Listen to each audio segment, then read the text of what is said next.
عليك نعمة، هل ده معناه إن النعمة دي بتاعتك؟ صباح الخير يا أصدقائي، النهاردة جاية لكم سؤال شائك شوية. إني لاحظت إن إحنا كتير مننا لما بيحس إن في نعمة في إيده ربنا اداها له، معنى كده إن هو يمتلكها، وبمعنى آخر يقدر إن هو يتصرف فيها زي ما هو عايز أو يقدر يأبيوز it. يعني فكروا معايا دلوقتي، أنت ربنا كرمك وإداك تلاجة مليانة أكل.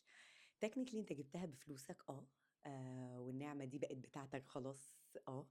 بس بننسى ان النعمة دي ربنا هو اللي اداها لك، ولما اداها لك قالك ان انت ما تسرفش فيها وما تبذرش في تعاملك معاها وتكون حريص عليها. يعني لما تاكل غدوة حلوة، هل وتبقى منها شوية، هل ترمي الشوية دول ولا ان انت تتصدق بيهم او ان انت تسيبهم وتاكلهم بكرة ولا انك انت ترميهم؟ الإجابة هنا بتتلخص بقى في مفهومنا للنعمة، إن النعمة دي حاجة إحنا لا نمتلكها، ربنا اداها لنا نتمتع بيها ونحافظ عليها. ليه؟ علشان ربنا هيجي يسألنا عليها بعد كده، وربنا بيقول سبحانه وتعالى في القرآن الكريم: ثم لتسألن يومئذ عن النعيم. ربنا هيجي يقول لك النعمة اللي أنا اديتها لك دي أنت عملت بيها إيه؟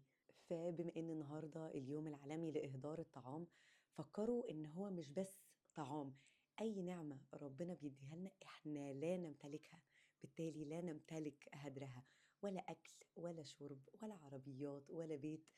من الآخر ما عندناش الحق إن إحنا نأبيوز النعم اللي ربنا مديها لنا، لأنها من الآخر لا نمتلكها. ولو حصل وإن إحنا بقى عندنا فايض أو النعمة اللي معانا دي أزيد من احتياجنا، ده الدور اللي بيلعبه العطاء، إن إحنا ندي النعمة دي لحد تاني، أو إن إحنا نكون أكثر حرصا وإحنا بنشتريها، إن ما نشتريش كمية أكبر، أو إن حتى لو في أسوأ الظروف اضطرينا إن النعمة دي تكون فايضة عن حدنا، نستخدمها في حاجات تانية، سواء نستخدمها مثلا في الزراعة، نفصلها فصل كويس من المنبع، علشان ما تتسببش بعد كده في غازات سامة تضر المجتمع. ففي حلول من الآخر، لا تألفوا النعم، اشكروا ربنا على النعم وافتكروا إن هي مش